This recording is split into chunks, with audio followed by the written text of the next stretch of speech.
இந்த வீடியோவில் நாம் இன்னைக்கு பார்க்க போகிற டாபிக் கிளாஸ் 6ல் இருக்கக்கூடிய நீம் பாபா அப்படின்ற ப்ரோஸ் தான் பார்க்க போகிறோம். ரொம்ப ரொம்ப ஈஸியான கதை தான் இது. ஸோ ஆம்பர் அப்படின்ற ஒரு பொண்ணுக்கும் அங்கே இருக்கக்கூடிய நீம் ட்ரீக்கும் நடக்கக்கூடிய ஒரு கான்வர்சேஷன் தான் நமக்கு இதில் சம்மரியாக கொடுத்துருக்காங்க. ஸோ ஆம்பர் அவளுக்கு வந்து ஸ்கூல் விட்டு வந்ததுமே அங்கே இருக்கக்கூடிய வேப்ப மரத்து நிழலில் தான் எப்பவுமே வந்து விளையாடுவாளாம்.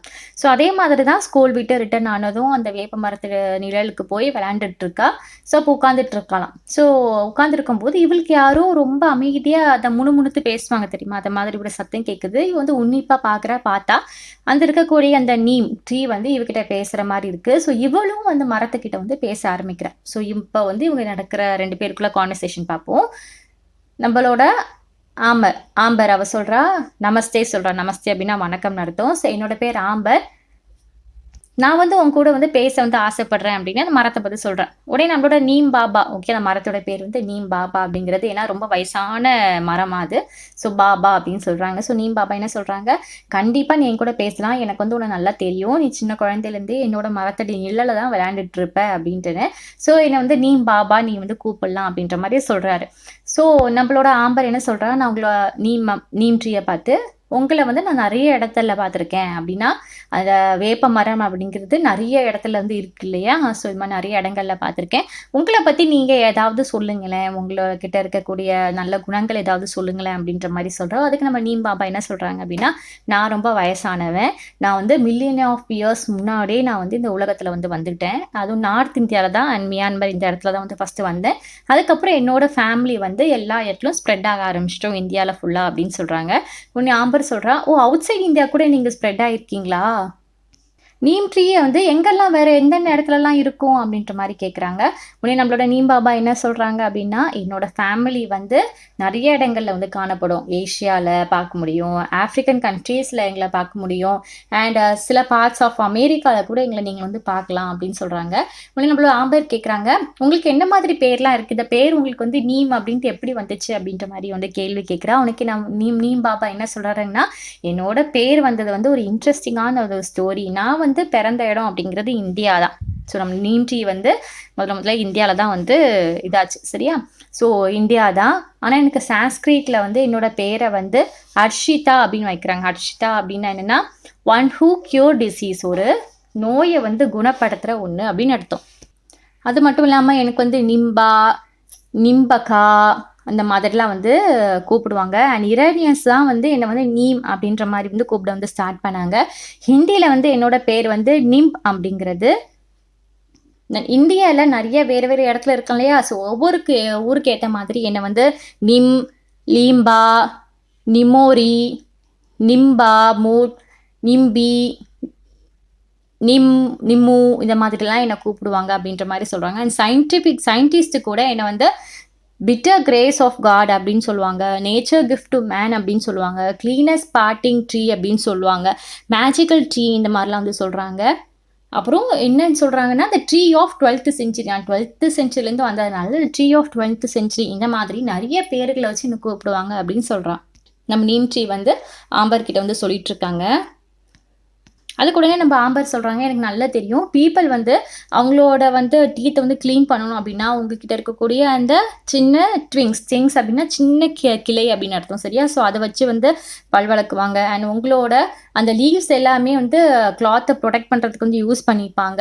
அண்ட் எனக்கு நல்ல ஞாபகம் இருக்குது, என்னோட பிரதருக்கு ஒரு தடவை வந்து டிசீஸ் வந்துருச்சு. அந்த டிசீஸ் வந்து ஃபீவர், அதுக்கப்புறம் இந்த ரெட் ஸ்பாட்லாம் வந்து ஸ்கின்ல வந்து வந்துருச்சு. ஸோ டாக்டர் என்ன சொன்னாங்க அப்படின்னா, இந்த லீவ்ஸ் இருக்கு இல்லையா, வேப்ப மரத்து இலைகள் எல்லாருமே பறிச்சு எடுத்துகிட்டு போய் பெட்டுக்கு கீழே வச்சுட்டு அது மேலே படுக்க சொல்லுங்கள், கண்டிப்பாக வந்து சரியாயிடும் அப்படி மாதிரி சொன்னாங்க. ஏன் அப்படி சொன்னாங்க அப்படின்னு வந்து நம்மளோட ஆம்பர் வந்து நம்ம நீம் பாபா கிட்ட கேட்குறா. அதுக்கு நம்ம நீம் பாபா என்ன சொல்கிறாங்க அப்படின்னா, நம்ம வேப்ப இலைகளை வந்து ஒரு கெமிக்கல் ப்ராப்பர்ட்டிஸ் இருக்கான், அது என்ன பண்ணுமா, இந்த கிருமிகள் எல்லாத்தையுமே வந்து அழிச்சிடுமா, ஓகே, டெஸ்ட்ராய் ஜெர்ம்ஸ். ஸோ மியூசல்ஸ், அதாவது மியூசல்ஸ் அப்படிங்கிறது ஒரு டிசீஸோட பேர். ஸோ இது வந்து ஒரு இச்சினஸ் தரக்கூடிய, நம்ம உடம்பு ஃபுல்லாக ஒரு இச்சினஸ் சொரியல் வந்து எடுக்க ஆரம்பிச்சிடும். ஸோ இந்த நீம் லீவ்ஸ் இருக்கு இல்லையா, வேப்ப இலைகளை நம்ம வந்து இப்படி வச்சுட்டு படுக்கிறதுனால நமக்கு ஒரு கம்ஃபர்ட்னஸ் கொடுக்குது. அண்ட் அந்த கிருமிகள் வந்து வளர விடாமல் வந்து இந்த வேப்ப இலைகள் வந்து கண்ட்ரோல் பண்ணுது. இதனால தான் நம்ம அப்படி சொல்லியிருக்காங்க. அண்ட் விலைகள் மட்டும் கிடையாது, அந்த மரத்தோட பட்டை, மரத்தோட பூ, மரத்தோட காய் இருக்கு இல்லையா? அது மரத்தோட வேரு, வேப்ப மரத்துல இந்த மாதிரி எல்லா பொருட்களுமே ஒரு மெடிசினல் பர்ப்பஸ் தான். எல்லாமே டிசீஸை குணப்படுத்தக்கூடிய ஒரு மருந்தா தான் இருக்கு அப்படின்ட்டு நம்மளோட நீம் பாபா வந்து சொல்றாங்க. அப்போ நம்மளோட ஆம்பரும் சொல்றா, ஆமா எனக்கு ஒரு தடவை வந்து கோல்டு வந்துச்சு. ஸோ என்னால் வந்து ப்ராப்பராக ப்ரீத் பண்ண முடியல. என்னோட பாட்டி என்ன செஞ்சாங்கன்னா, எனக்கு வந்து சரிப்படுத்தினாங்க. அது எப்படின்னா, ஒரு மருந்து குடுத்தாங்க. அந்த மருந்து வந்து இந்த வேப்பம் பட்டைன்னு சொல்லுவாங்க இல்லையா? ஸோ அதால ஆன மருந்து குடுத்தாங்க. எனக்கு சளி சரியா போச்சு அப்படின்ற மாரி சொல்றாங்க. அண்ட் இன்னொரு தடவை வந்து என்னோட அப்பா வந்து இந்த கண்ல வந்து ஒரு மாரி இச்சிங் ஏற்படுது அப்படின்னு சொன்னாங்க. ஸோ பாட்டி வந்து அந்த வேப்ப மரத்தோட பூவ எடுத்துட்டு போய் காய்ச்சல் பண்ணி குடுத்தாங்க.